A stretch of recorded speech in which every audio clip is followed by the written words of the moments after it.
what we'll work on to start with this morning, we'll go right into gripping sequences. So we'll face right versus right player at first. So the opponent has their right leg forward and I have my right leg forward. We've talked about this a number of times where we want to come in and get the sleeve first. Once we get the sleeve, we want to apply pressure into our partner and we want to start walking them down, making them make a decision. But what happens if I can't get the sleeve? That's what we're going to look at today. So when I come out for my stance, I want my off hand to be able to attack the sleeve, but I also want my dominant hand to be pulled back in a defensive posture. I need this hand pulled back around my gi because I know this is the target of interest for my partner. So if he reaches for this, I need to be able to at least parry it away. If not, when he reaches, I need to be able to control it and put it away. Right? Ideally, if I'm fast enough, if he reaches, I should be able to parry and come over. That's difficult. Don't worry if that doesn't happen naturally. But as he reaches here, right, I want to be able to control this. He's going to try to put a hand on, and I need to be able to react. And I need to be able to push and pull this hand away. If I can't get the sleeve, so I'm going to reach in for the sleeve here. When I reach, he does what I'm doing. He pulls his hand back. I can't just, man, I didn't get the sleeve. I got to keep going for the sleeve. Take what's there. Take the lapel. Once we have the lapel, we can start manipulating our partner with their shoulder and their head as we circle towards the sleeve side. So from here, I'm just going to start creating angles. Once I start creating angles, I'll be able to get another hand on. Now I can snap down. Now I can push. I can pull until I can find the sleeve. Okay? So this drill for both partners, what I want is working on getting to the sleeve grip. Your opponent should not be letting you get to the sleeve grip. So as I reach for the sleeve, he pulls his hand back. I'm going to follow through and get to that grip. Okay? Just likewise, if he's trying to come in on mine, right, I can parry, I can move, I can push, and then I can find my way to the collar. Okay? So focus on controlling the sleeve. When we get to the sleeve, we're going to press in. When we reach for the sleeve, he pulls his hand back. We're going to follow in and get to the collar. Okay? Do that just a quick 5 times just to get warmed up, to get that timing and aim piece together, okay? Ready? 1, 2, 3. Don't forget to keep your other hand, so we'll go back to right versus right for a second. Your other hand should be pulled back, right? We don't want to leave it down where it's available to be gripped, and we don't want it just like flailing around, right? You'll see this sometimes where you'll have a hand on, or they get a hand on, and then everyone's like fighting up here. You'll see this. Guys get locked up like they're dancing. And then it's like, who's going to move this? The problem is like, how do you get to that position? Like my hand-eye coordination is probably not the best. So like I would be missing, I would be all over the place. And if I extend my arm too far, all you got to do is turn underneath and I'm gone, right? So I don't want to overextend myself. So I keep myself conservative and safe, keep myself back here so that if he's reaching and he's too far forward, right, I can parry it away. Once I parry it away, if you notice, look where the triangle is. Right, the triangle's right here. His center of gravity's pointed this way. His hips are already open to me. I've pushed out the one frame that was in the way. All I have to do is backstep, and I'm in front. Right, and from here I can drop if I wanted to, or I can just pick up and rotate it over. So, real simple shoulder throw. We've done the drop is what we keep using because it's a little bit faster, I guess. You get a little more speed and torque. So we'll do that off the drill now. Get control of the sleeve. As your partner reaches, right, keep your hand back so that you're defending. He comes in, just parry it away. And it doesn't matter if he comes in for the inside, right, reach over the top. If he comes on the outside, very wax on, wax off kind of thing here. That vibe was actually kind of right. So we're here, we're in. All we're gonna do is block it out of the way. When we block, this now becomes the target. My foot's pretty much in the right spot. Take a cheat step, elbow into the armpit. Back step, so we're turned all the way around as I bend my knees. We just lower our base and throw them over your shoulder. Okay? Deep home sail 90 for those who can try at home. Questions about that? We'll do it from static for right now. Like we'll just do it standing. Ideally, when we're playing the grip game at first, especially if we only have one grip, right? We don't want to be stagnant, so we'll actually be pressuring in and turning to the sleeve side. As we turn, it's going to encourage him to engage with that hand, which then gives us the motion to block. And because we're turning this direction already, as we turn, he walks into it. Okay? So go stagnant with your partner, Just do the fit in, just do the uchikomi here. So we're here, in, as he reaches, we block, press, that's one, and then come back out. All right, and just get used to doing that motion 4 or 5 times, and then we'll break the crash pad out and we'll just throw for a little bit. Okay, ready, 1, 2, 3. There's more to this. So what we need to look at now, right, is we have this. So we're playing right versus right. As I go to get my main grip here, right, he pulls that back. I'm going to immediately attack to the collar. I'm just going to follow up. Now I've got to have a frame here. If this is weak, he just collapses in. He can either bench over, he can grab behind, he can curl over, right? I'm in a bad spot. So as I get this grip, I need to keep a good frame. And then as I'm framing, I want to step to the top of the triangle. Same step that we always do. So we're here, I'm just going to slide to the side here, and then I'm just going to pull my partner around. When I pull, and it's a harder pull than with this collar grip, but now I'm at the top of the triangle with one hand on. I can either go to the second hand, or we can go right to the sleeve if it's available, and we can pull into our Russian tie, right? We can go back to that series. Or what we'll do right now is once we pull back to the top of the triangle, now get your standard collar grip on, right? So this is like our standard power hand to the collar grip. So you pull it on the top of the triangle, connect, peel, and grab. Now it's like you got 2 hands on the collars here. All I want to do is I want to step back and snap down, right? One of 2 things is going to happen. He's going to either eat mat, and then you can circle around for the score, or he's going to stand back up. When he stands back up, this is my opportunity to catch the sleeve. Now, sleeve in hand, collar in hand, top of the triangle, dealer's choice. Time to go, right? So, we reach for the sleeve, he pulls it back, we follow into the collar, we step, pull to the top of the triangle, snap. When he stands up, that's when we catch our sleeve. And then it's 2 on 1. All right? So work on that with your partner. You'll notice that the side step to the top of the triangle is harder because that pull is inside rather than outside. So when you step, really sling that thing around and bring your hips. Right? If you're not moving your hips with it, this one's going to be really hard to get good motion because you still want that heavy sound that tells me that his weight's shifted. All right, questions? Let's give it a shot. Ready? 1, 2, 3. So his dealer's choice Breaks a lot, which is good for defense, but we never talk about posture for defense. So in the event that somebody ends up with both collars, I don't want to let them get my nose over my toes, so I'm going to sink my hips back and bring my head up. And I don't want to be bent over like this because now I'm just at their mercy. So I want to keep my hips engaged, but I want to keep my back upright. So I don't want to settle here unless I have a really good double sleeve game. Right? And there's all kinds of stuff that we can do from here if we can get these grips separated. Right? So a lot of times you can cut and then you can step over. This is really cool, like Soda Komigoshi, it's really neat. But it depends on you breaking that grip. And if they've already seen these collars in and they're pulling you down, this is not the time to go for Soda. Right? It's just not. In our rule set, it might work for a wrestling shot. Like if he just pulls hard and he doesn't keep his hips back, you might be able to close the distance. But even that's risky because he's already framing on your shoulders. So he could easily frame, sprawl, and circle behind. But it feels like you died while trying instead of just giving up. So what I would do ideally is once he pulls, I have to collect myself first and bring my hips back underneath. Now, because his hands are busy, there's nothing stopping me from getting grips that I want. So I will fight and get a collar grip and my standard pistol grip. And then from here, once we've settled our base out, I'm just gonna fight hard to my sleeve side. I'm just gonna pull top of the triangle really hard. As I step and pull, I'm gonna cut the hand at the top of the triangle. Now I've reclaimed some semblance of strength because I've got 2 hands on and he's only got 1. And I'm at the top of the triangle.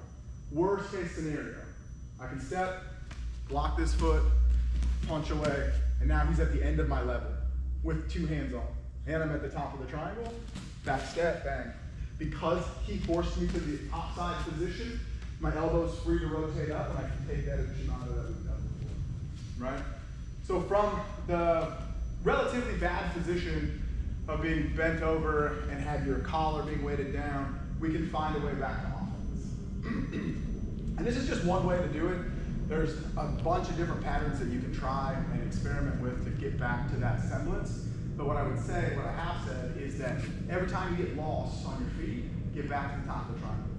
Right? Whatever it takes, find movement to get back to the top of the triangle with a pistol grip and a collar grip, and you're pretty much home free again. So again, he comes in, he's collected both collars, and he's broken me down. Right? And at this point, I have no grips. So I need to start attaching myself to my partner. I bring my base back up. As I'm fighting here, because he's still going to be weighing me down, it's not just going to be an easy pull, so I have to step hard, pull, and then cut the hand at the top of the triangle. And if you notice, that cut is violent. It's here, and I need to really extend and get not only my base back up, my chest up, but my hands extended. Now we're back to 2-on-1, right? And so now I've got top of the triangle here, and I do have an overside grip, right? So under, we could lift up and do turn throws. This over, though, allows me that back step motion. And so from here, I would just step here, elbow high, and then lift the leg to throw Uchimata. That'd be the easiest way. And then, we miss that Uchimata, we can step across the tile or a bunch of other stuff. All right? So this time with your partner, now the roles have been reversed. Here comes the Tori. So now you're going to have both hands. You're going to pull down. I want you to really focus on getting your base underneath you, making connections with the grips. Step, pull, cut. Once you cut, right, just keep your base back underneath you, and then you can just play around from here if you want. Like, this frame makes it difficult, but not impossible, to just attack and leverage the front leg so that it either changes his base or makes him react. And then if he reacts and steps back, Karai goes from last week. Right, so let's give that a shot. Let's go like 5 or 10 times each. Ready? 1, 2, 3, and 3.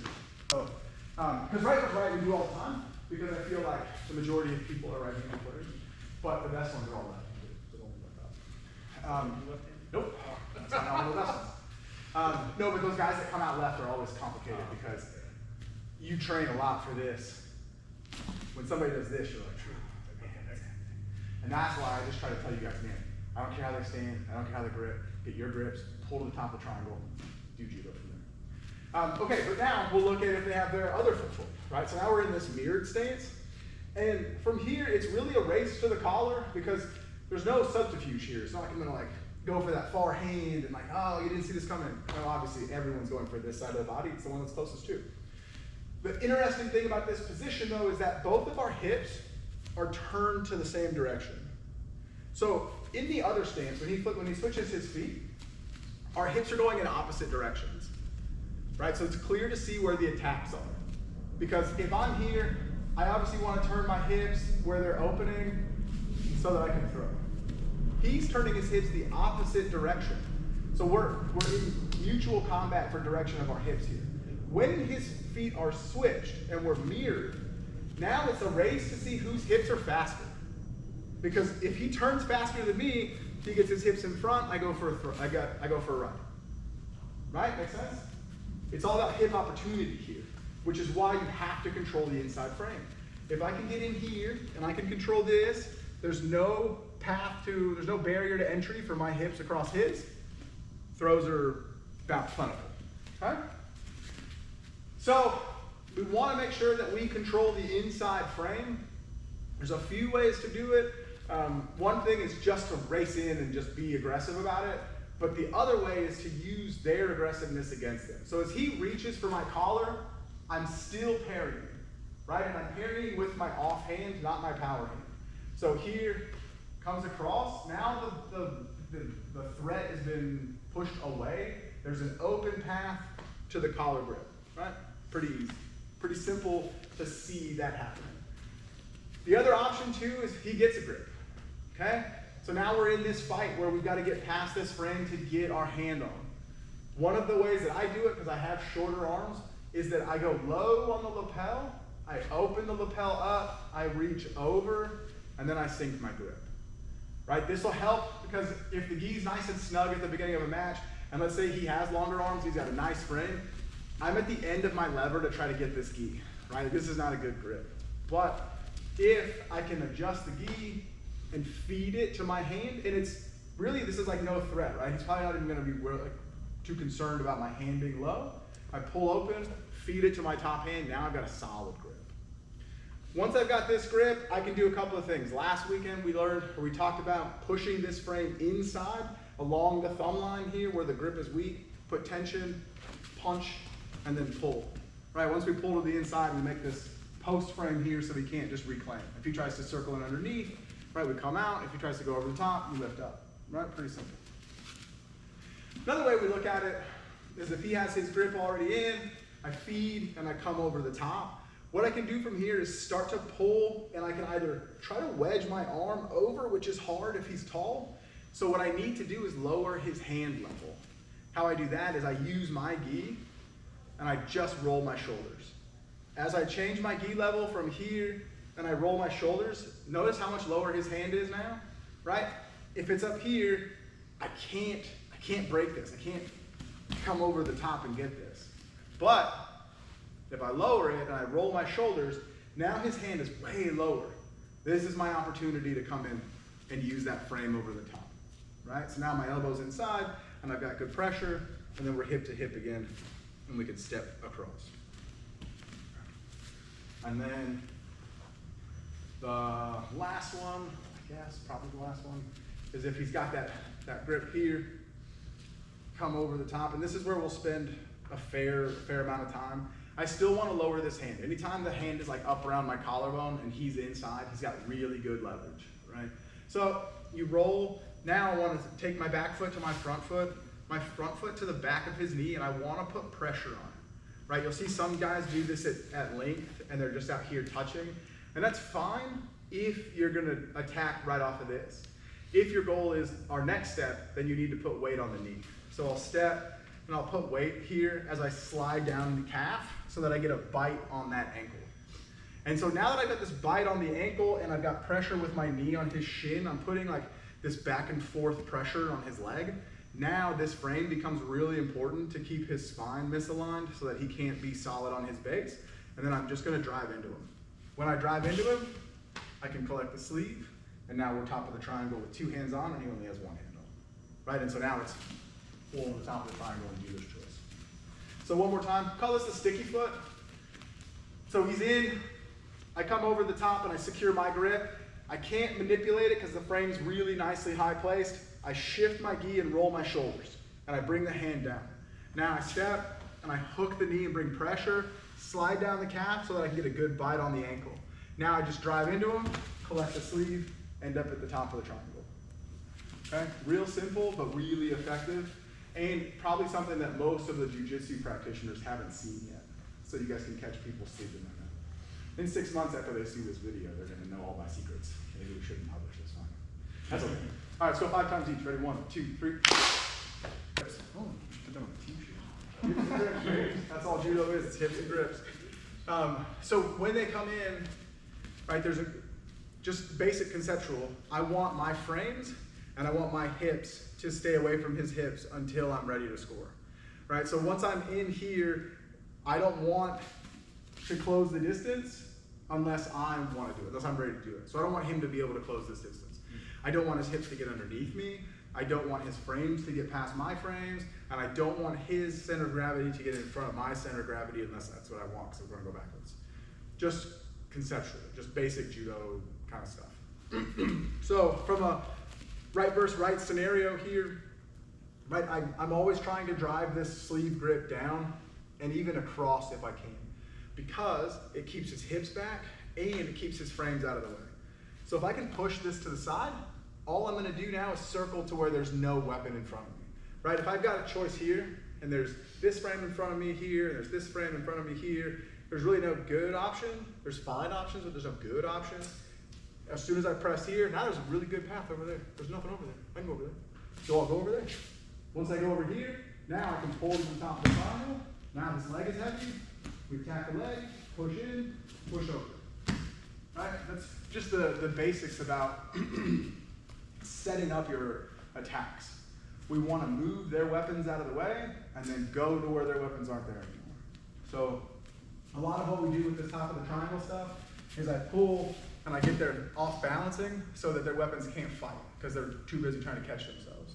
The other option is to simply move it away. So in the beginning, when he reaches out for that hand and I grab it, if I can just pull it away this way, right? Totally fine. And that's why we can go same side collar. We can go that collar drag we did, where you just sit and pull to the collar, right? Because there's nothing here to stop it. So easy takedown. Likewise, if we get this across here, we can pull to the same side collar, step, we can go backwards because there's no frame to get in our way. Right? These are just the basic things so that you can take the techniques that we've gone over and then you can apply them in any direction. So here, once we have the hand positioned towards the hip, we have the weight centered, back foot to front foot to the back here. Everything's pushed in, there's nothing that can stop the backward action. We finish the throw with coach. All right, that's how all the throws work. So Ojigari, same thing. Hand across, good tension, back foot to front foot all the way to the back. There's nothing that's gonna stop me from going that direction, and I'm throwing that way. The only thing that we have been accounting for is our partner's reaction. And so like with Ojigari, for instance, I come in here, if he steps out and back, I follow. Now we're just in a different triangle, still frames. So now I'll press this arm out of the way again, so there's nothing there, and I can take this foot, because now the foot's left. Right, and there's nothing to stop the frame. All right? So that's pretty much the genesis of what we're doing with all of this judo stuff, is that we're just finding ways to move their frames out of the way, and then capitalize on the fact that they've left. Yeah. So with the last 10 minutes or so, we're just going to do some, I don't want to call it randori, that's too serious, but I would like to do more like free movement stuff. So what it'll look like is Tyler will do like 5 attacks. And it can be the same 5, I don't care. But do 5 attacks. Your partner is gonna be willing, but not 100% on your side. So like maybe 10% resistance, because you want real reactions. Like I do want, like when Tyler pulls me to the triangle, if he pulls light and doesn't pull hard, like, okay. Now if he pulls like a real pull, right, I'm gonna give him the reaction. If he goes for a grip break, let's say that he wants to cut, and so he pulls and he cuts, bang, I'm not gonna hang. Right, I'm gonna let him get the situation, the position he wants, so that he can see what the reaction's gonna be, so he can find the timing for his attacks. Right, because what I don't need is I don't need to be like this, and I'm just like, okay, yeah, go ahead, do whatever you want, yeah, whatever you want, it's fine. Yeah. Right, that doesn't help us get better, and likewise, this doesn't help us get better either. Go ahead, dude, go ahead. Try something, dude, you ain't gonna get it on me. I know, you ain't gonna, it's too strong for you. Right, that doesn't work either. But somewhere in that middle is where I want to exist. And we'll go 5, and then we'll go 5. Just go back and forth. Okay? If it's full throws, it's full throws. If it's just entries and lifts, great. However you and your partner work it out, but I want more dynamic movement, complete from initial gripping to entry. Make sense? All right, let's give it a shot. Ready? 1, 2, 3.